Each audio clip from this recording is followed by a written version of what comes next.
Are you worried about your mortgage renewal coming up? Well, you're not alone. 1.2 million mortgages are up for renewal in 2025, and most of these will experience higher interest rates than when their term began. In fact, 85% of those were contracted when the Bank of Canada rate was at or below 1%.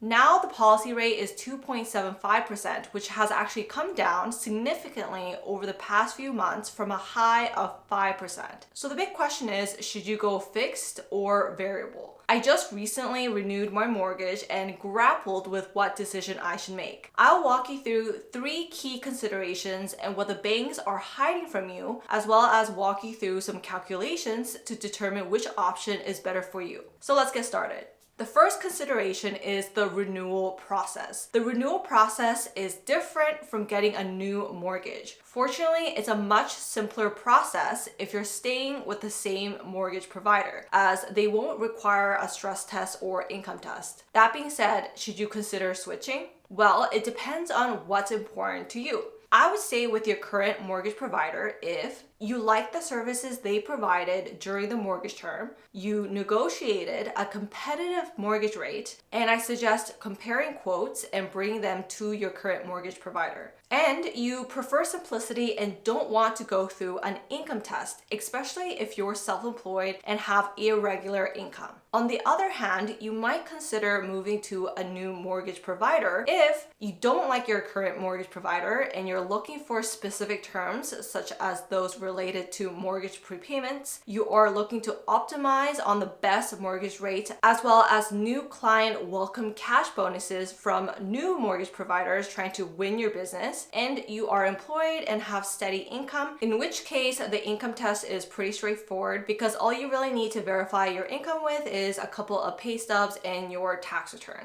The second key consideration is your appetite for risk. Whether to go with fixed or variable depends on your risk appetite. If you value the stability of consistent payments and can't stomach fluctuations, you are much better fitted with fixed rates. However, if you can handle the rate fluctuations and foresee rates dropping within the next year, you might consider variable for the savings potential. However, nobody can forecast what will happen, just like how none of the big banks forecasted that the policy rate will reach highs of 5% in 2023. We don't know what will happen in the next few months, let alone the next few years, especially since we are in a unique economic landscape with conflicting pressures where the risk of a recession would usually bring rates down, but the increased inflation would increase rates. We will cover how to calculate the impact of rate increases and cuts in the later half of this video, so make sure to stay until the very end. The third key consideration is the penalty for prepayment. Something to consider between a variable and fixed rate is the prepayment penalty. Now, you might be wondering, I can't pay off the mortgage in the next 5 years, so why is this something that is important that I need to consider now? But something you haven't considered are the following 2 scenarios. The first being that you decide to sell your home, or 2, you decide to switch mortgage providers or switch to a different mortgage term. In both of these scenarios, you can trigger something called a prepayment penalty. We'll actually be calculating how significant the prepayment penalties are between a fixed and variable rate so that you can really understand what you're signing up for. This is something to consider if you have plans to sell your home before the term of your mortgage is up, or even if your future plans are just uncertain and there is a probability of breaking your mortgage. Usually, fixed rates come with significant prepayment penalties. If you're locked in a great fixed interest rate like 1.6%, which my friend did during COVID times, going with fixed rates makes sense. However, if you don't like your rate or you forecast rates to drop in the near future, then going with a variable is an option, especially since it has lower prepayment penalties. If you are keeping an eye on the market and planning to switch from variable to fixed, then most banks actually provide you with an option to switch without a penalty. These are all questions that you need to ask your mortgage provider before renewing your mortgage, since all mortgage providers have different terms. That way you aren't in for a huge surprise if life change happens and you have a huge penalty for breaking your mortgage. Just like this case where a woman is hit with a $30,000 prepayment penalty who was forced to sell her home because she lost her job. So let's actually calculate what that impact could be for you. Welcome to the tutorial portion of this video where we'll be going through some calculations on whether a fixed rate or a variable rate makes more sense to you during this renewal process. So before we get started, just some housekeeping here. I get this request a lot, so if you want access to this template, make sure to check out the description box down below. Once you receive a link for this template, all you have to do is go to File, Make a Copy, or simply download your own version, but please don't send me a share request to edit, because you could simply just go in here and make a copy and edit your own version yourself. So now that we have that out of the way, let's get started.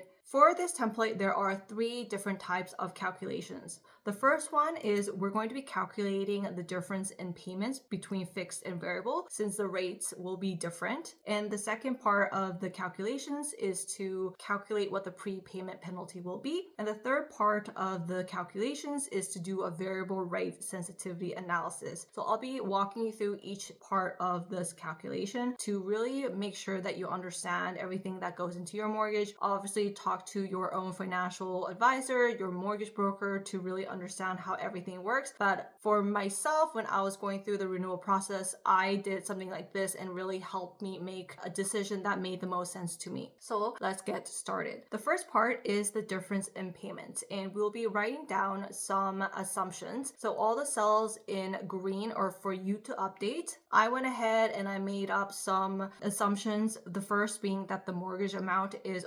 $400,000, just super round and easy number to work with. The second part is the amortization period, and so most commonly in Canada, 25 years is used, or you could even use 20 years depending on how many times you have renewed your mortgage so far. I just went with a typical 25 years. The next part here is the current prime rate, and I provided a link that you could directly go to the Bank of Canada's website to find out what the current prime rate is. Right now it is sitting at 4.95%, and this is the lending rate for banks that they go off of when determining mortgage rates. This is different from the policy interest rate, which is this, and currently the policy interest rate is sitting at 2.75%. So you might get a little bit confused between the two rates, but I would say that the prime rate is dependent on what the Bank of Canada's policy rate is, which is released every few weeks. So you can see that the next one is going to be in April 16th, June 4th. So these rate announcements do have somewhat of an impact on the prime rate, which is the mortgage lending rate. Now going back to the next rate here. So another rate that we're going to look at is something called the posted rate. So this is what banks are advertising as their standard rate. It is going to be higher than what the best mortgage rate that they can offer is. So if you go into RBC's current website, they will post 2 types of rates. You can see that this is their advertised rates, it's their promotional rates, and then what you'll see down here are the posted rates. And if you look at 25-year amortization or less, the posted rate for 5-year is 6.090%. And I'll be explaining a little bit more later in this video where this rate comes into play. So for now, I just wanted to collect all the data so that we can go through with the calculations. So those are our base assumptions. So we'll be moving on to scenario 1, which is your typical variable 5-year close rate. And what's something to consider under the variable rate is what your discount or your premium is. In most cases, it is going to be a discount on the prime rate. And let's say it's currently prime minus 0.75%. So then how your variable rate gets calculated is the prime, which is 4.95%, minus the 0.75%. And so whenever the prime rate changes, your variable rate changes along with it as well. And currently, let's say that the variable rate is 4.2%. This will go up or down depending on whether the prime rate goes up and down in the future. And we'll cover that in a little bit as well. And then the scenario 2 is a fixed 5-year close, which is the most typical type of mortgage out there. And let's say that the current mortgage is 4%. And something that I just looked up here is under Rate Hub. You could do some research on what the current market rates are when it comes to variable and for fixed. So you can kind of play around with what the fixed rates are.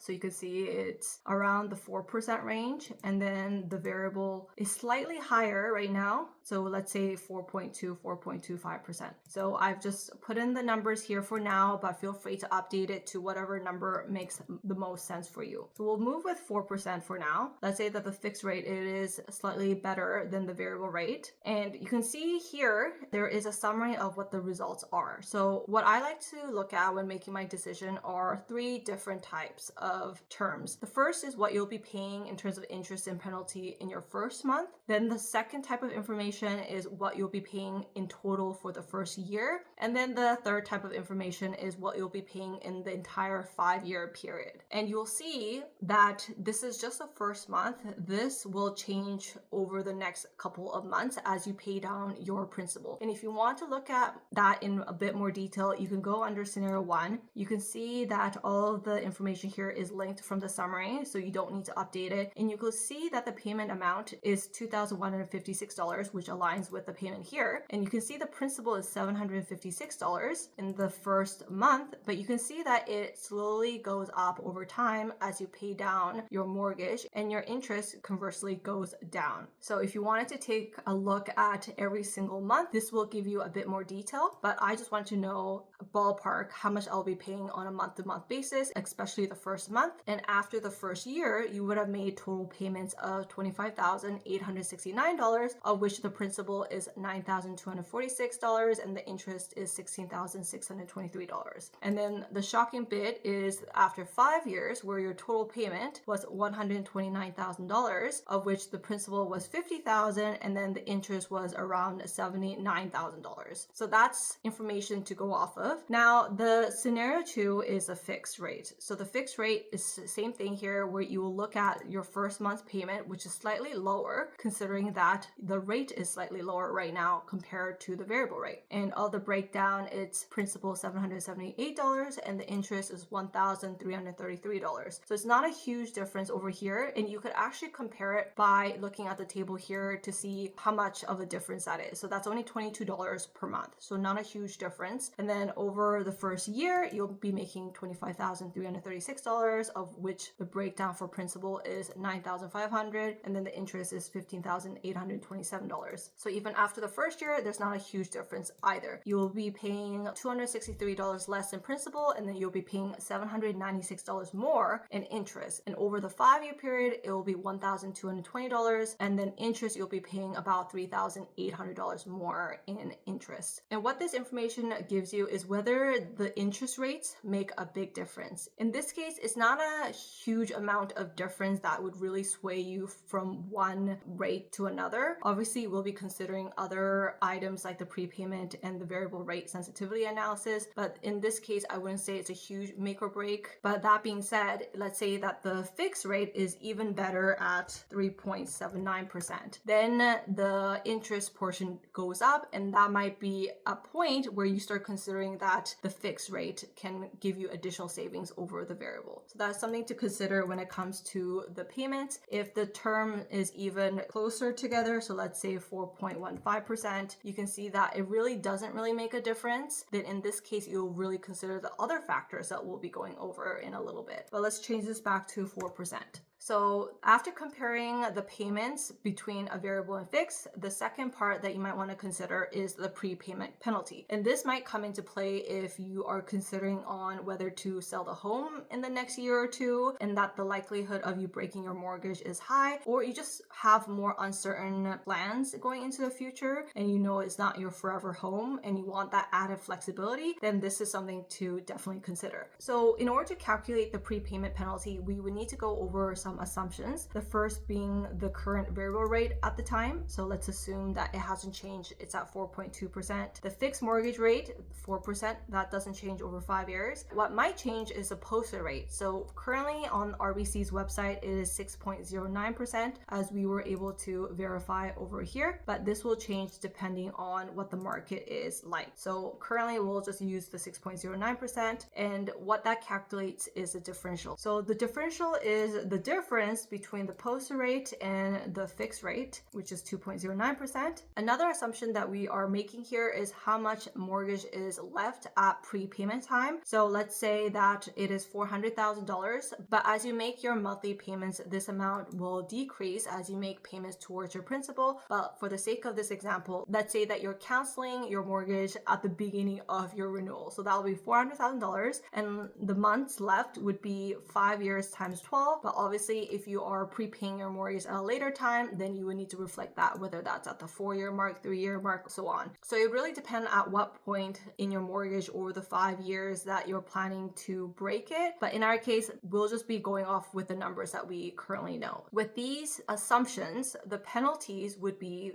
for the first scenario, for the variable, it'd be $4,200. And basically the variable, the prepayment is worth 3 months of interest. So in our case, that'll be $4,200. And then for scenario 2, for the fixed rate, it's a little bit more complicated. You would take the higher of either the differential or the 3 months. So the 3 months, which is at the lower rate of 4%, would be $4,000. However, if you are taking into consideration the differential, that is $41,800. So since that's a higher amount, that would be your penalty if you were to break your mortgage. So that is a huge number that you definitely need to consider if you are planning to change your mind or break your mortgage in the next year or two, because this is a very significant amount. Obviously, this is subject to change depending on what the posted rate is, but this gives you an idea of how significant that prepayment penalty will be under the fixed rate. So that's the second thing to consider. Now, while the prepayment penalties tend to be higher under the fixed rate, something to consider is definitely how much the variable rate might impact your mortgage payments depending on whether the rates increase or decrease. So I like to do something called a sensitivity analysis. And what a sensitivity analysis is, it's seeing how much of the portion of your interest in your principal changes as the rates increase or the rates decrease in increments of 0.25%. With most variable rates in Canada, your monthly payments stay the same. So the monthly payment being the $2,156 will stay the same. What will change is the split between the interest and the principal, and the interest portion will be highly reliant on what the variable rate is, which will be impacted by what the prime rate is. As the prime rate increases, there might be a point where your monthly payments no longer even cover the interest payments and where you're not even going to be making enough payments towards the principal. This has happened in 2023 when the interest rates were at an all-time high. In that case, it means that you have met the trigger rate where the interest payments are higher than your monthly payments, and then you'll get a letter in the mail from the bank saying that you need to actually increase your overall monthly payments in order to be able to cover the interest. So that's what the trigger rate is meant by over here. So if we were to look at this, base case is the 0% change. So let's say that the prime rate doesn't change, hence the variable doesn't change, then the interest portion of your monthly payments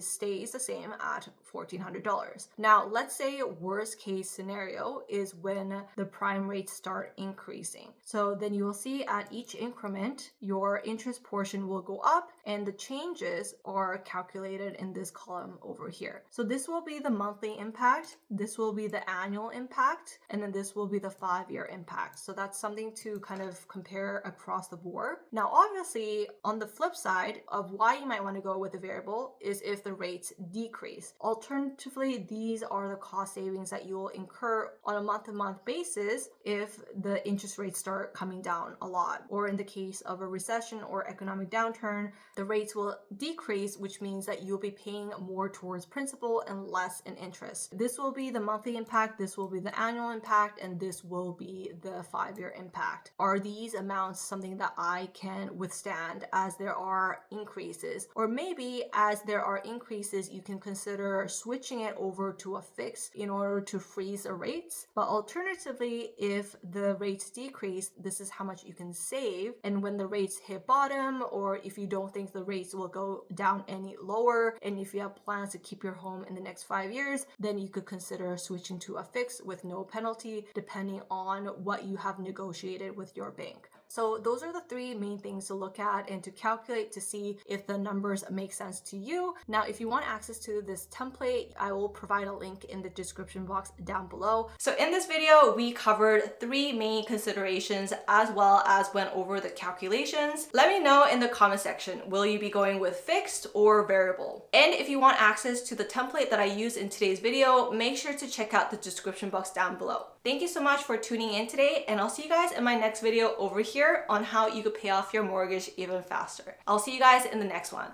Bye!